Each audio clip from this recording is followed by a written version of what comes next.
Today we are going to learn how to vacuum seal baking supplies, from cocoa to flour to sugar to coconut to even chocolate chips. Good morning, everybody. My name is Deb from Just Do Something Homestead, and out of all the videos that I have posted, the ones that are most popular is how to vacuum seal. So today we're going to go over a lot of information on the benefits and why and how to vacuum seal. I use the majority of half-gallon size canning jars, and many times I am asked, where do you find these jars? I actually bought all of my jars from Walmart.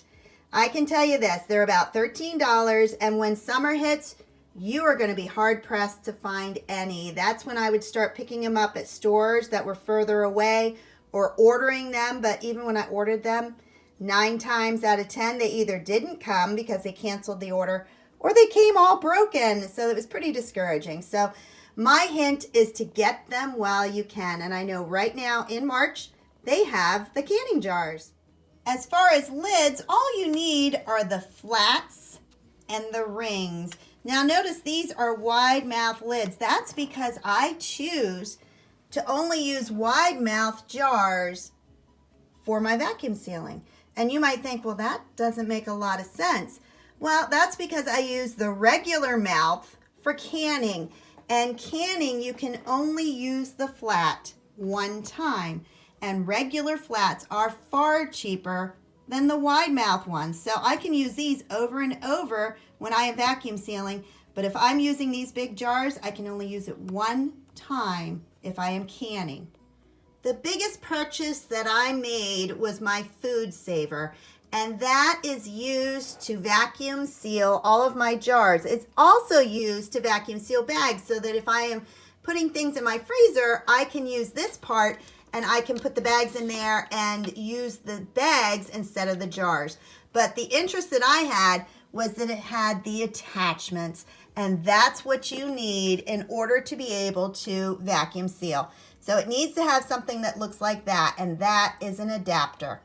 Once you have that, you actually have to purchase these separately. These are the authentic food saver ones, and this is the wide mouth, which is the one I typically use. I have a different brand. This is actually just a generic one because I keep an extra set. But in the few times that I do use a regular mouth, which is very, very seldom, when I do that, it's because I've run out of jars with wide mouth. I prefer this one. It actually works a little bit better than the other one. When you use fine powders that you are going to vacuum seal, it can clog up your food saver, and you do not want to do that. So I'm going to show you a little trick. You can use coffee filters, which I just happen to not have any on hand.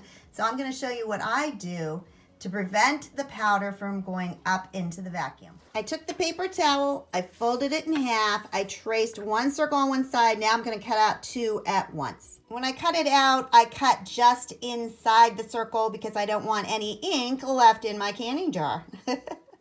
I am going to start with my cocoa mix, and if you see the little tag on there, you saw that I was able to buy those for $1.50 each. That's one of my hints on saving money. When you find something cheap, stock it up and vacuum seal it. These are not expired, and I'm not going to put them in half gallon. That would just be way too big, so I'm going to start with a much smaller canning jar. I'm going to use my wide mouth pint jar, and I'm going to put that on top so that when I pour it in, it goes into the jar and not all over my counter. Now, a lot of these, I've already used some of it, so they're not full, but I'm just going to start, and you see it puffs up. When you use powders, it's a little bit more involved than if you are doing things like beans or rice, but it's still easy. I still prefer to do it this way. It saves the food, and you don't have to worry about any pests or anything getting into it. All right, so I am going to fill it up, and I'm going to keep on thumping it to make sure that it is filled and has gone all the way down. And that looks like it's going to fit just about perfect. It moved down a little bit. I'm going to use a spoon and just put another spoonful in there, and I think that'll probably bring it to the top.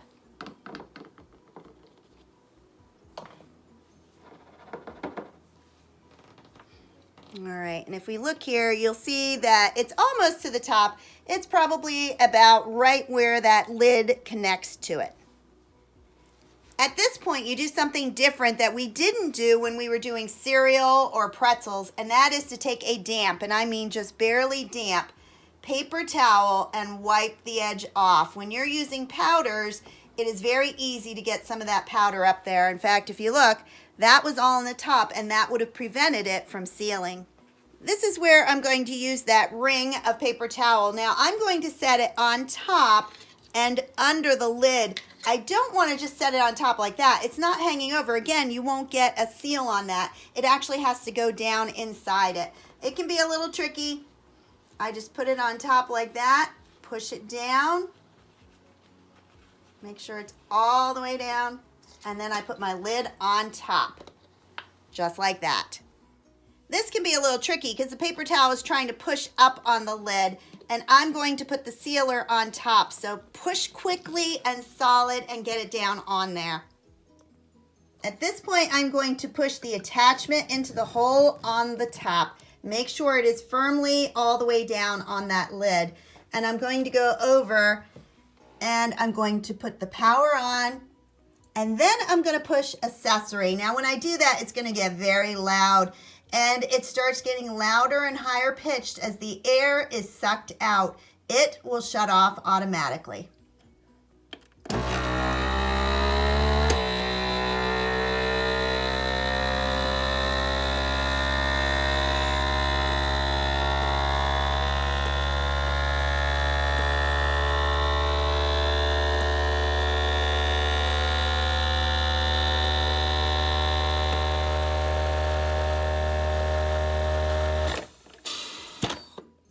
Once it shuts off, you just pop off the top, and you could hear the air that came out of that. And then you're going to pull this off. I'm going to use 2 hands because it takes 2 hands to pull it off.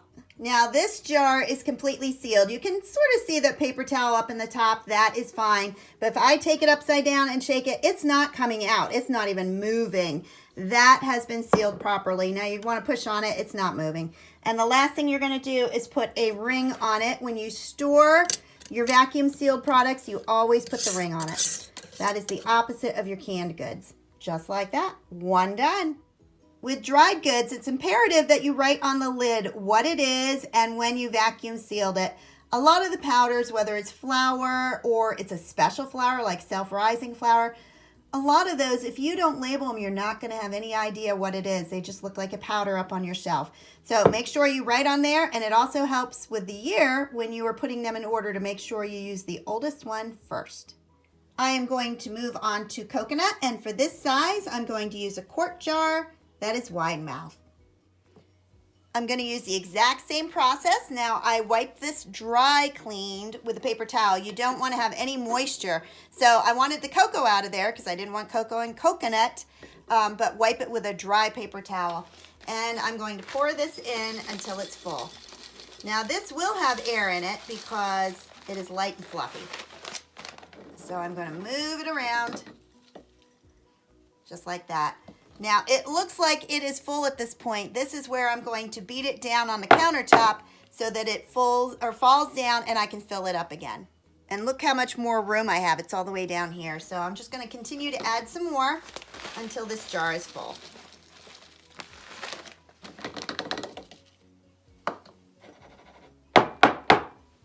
Since this is coconut, I can actually push down on it too to help compact it. 2 benefits of air vacuuming your products and keeping them in glass jars. First one is that you keep pests out, whether it is moths or ants or any other kind of bugs. These glass jars are going to keep any of those pests out of your food. Second off, it extends the expiration date on your products. So like this, I have a teeny little bit of coconut here, so I'll put this up in the cupboard, but now that it's opened, it's simply not going to last as long. This one will last far longer. Now, when I bake something and I need a little coconut, I'll take it out, but then I will put the lid on and reseal it immediately. My sealer, vacuum sealer, I use it almost every day. I am constantly resealing items to extend how long they will last.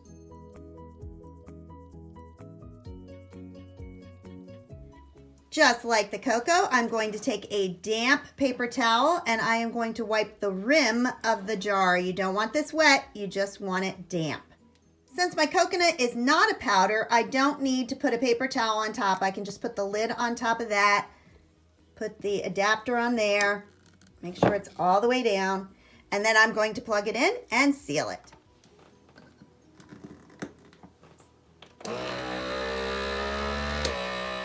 It is sealed, so I take off the top. I check the seal. It is on there good. I can also shake it. But this is sealed, so I'm going to put a ring on it, and it is done. Since I have a variety of different types of coconut, I put a lot of information on it. So this was Red Mill Unsweetened Coconut Flakes. That way, if I'm making a pie or I'm making a dessert, I know exactly which one, whether it's sweetened or unsweetened, that I need for the recipe. Next is chocolate chips, and I brought out just a small one this time because it's not going to fill it up. And I wiped clean my container that goes on the top. And these are mini chips, so these are just tiny. Be nice if the whole bag fit in there. Ooh, I think it will.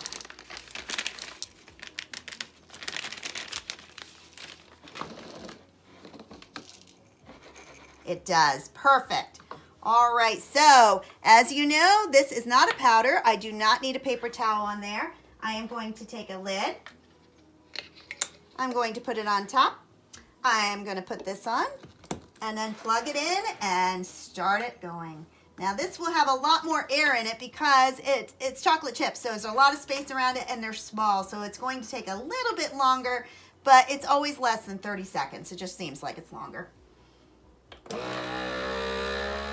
And take it off. I heard the air come out. That tells me it is sealed. And you can always pull on this. They're not easy to open. Even when this has been sealed, I often have to use my jar opener. But some of the guys, they think they have to show off and they'll pull on that. Remember, the air's been removed. So if you start pulling on that and you get to break the seal when you're ready to use it, you're going to have chocolate chips all over the kitchen. But this one is sealed, and I'm going to put a ring on it. And as you can see, we are flying right along.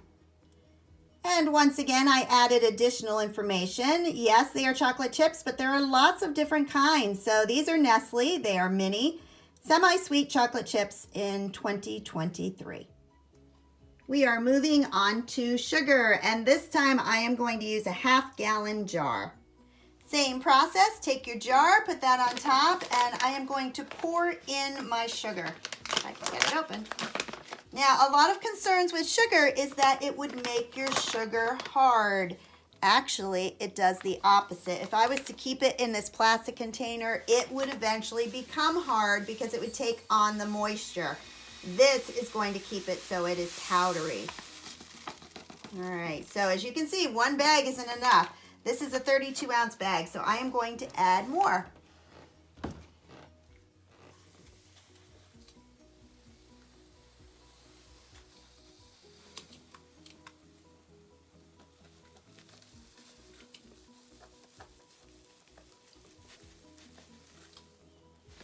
All right, now with a powder like that, it doesn't have a lot of room to move down. So you can get it to come down a little bit, and I can add some more, but it's not going to go down 2 or 3 inches that you can add a significant amount more. Unlike when you're canning where they tell you need an air space of a 1/4 inch or a 1/2 inch, you do not need that spacing. It is far more forgiving when you are doing vacuum sealing. The only thing I want to do is make sure that I have room to fit that paper towel filter in there. You're going to wipe the top rim. Make sure it's damp, not wet, especially with sugar. Then push in your paper towel.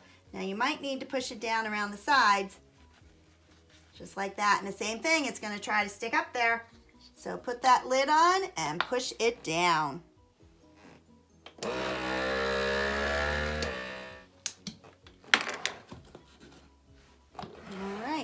Now, as you've seen, I have had 100% of my jars seal. I rarely have a problem with the wide mouth. If it's going to be a problem, it's going to be the regular mouth. They are just more difficult to seal. Probably another reason I stick with the wide mouth jars.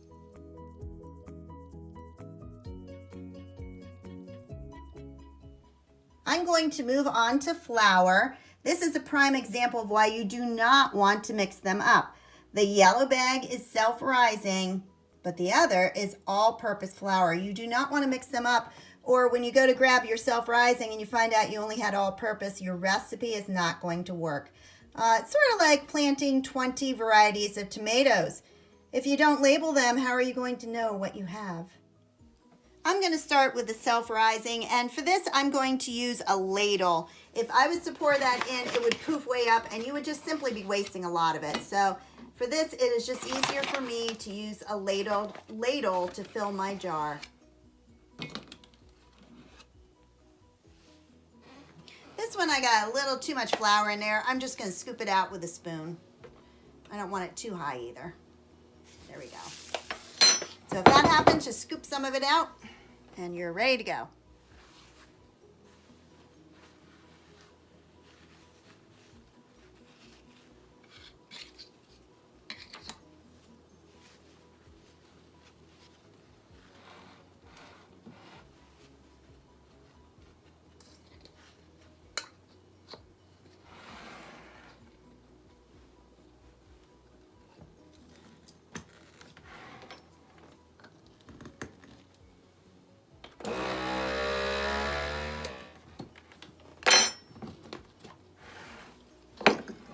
Test the lid, it's on there, solid.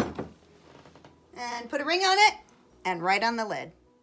And the last thing I'm going to seal today is just regular organic unbleached flour, and I'm going to put them in 2 half-gallon jars. People have asked me about these jars. I don't sterilize them before I use them because I'm afraid they would still have moisture on them. But they are definitely washed and dried. I do all of these actually in my dishwasher. Oh, now that I put that on there, I forgot to put the paper towel on. All right, paper towel. Then the lid.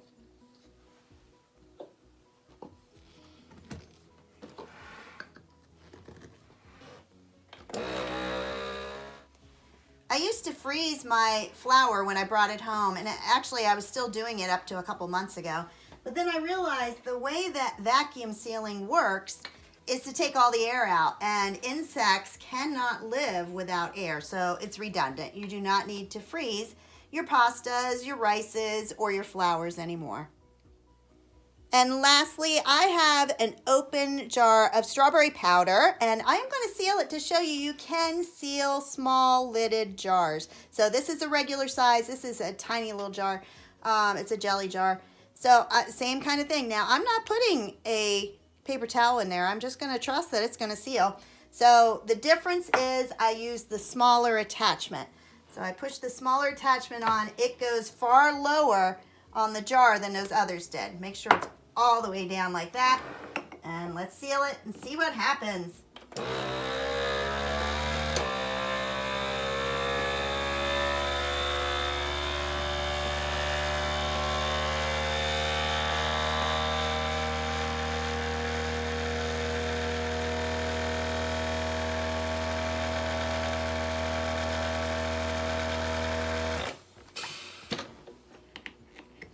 All right, let's see if it's sealed. And it did. Completely sealed. Hallelujah. All right, so you can do the small jars too. In that short amount of time, I was able to seal all of these baking goods. And so if we look at them, I ended up with 1 thing of sugar, 4 things of flour, 2 different varieties, and then I had 4 cocoa, 1 thing of coconut. I had 2 different things of chocolate chips, 1 mini and 1 regular, and I was even able to dry my banana powder and my strawberry powder, which are just like it says, it's dried powder, just fruit, nothing else. I store these in my pantry, which is dark, and the temperature's low at about 50 degrees. If you enjoyed this video, please share it with all your like-minded friends. Please like, subscribe, and share, and have a great day. Bye-bye.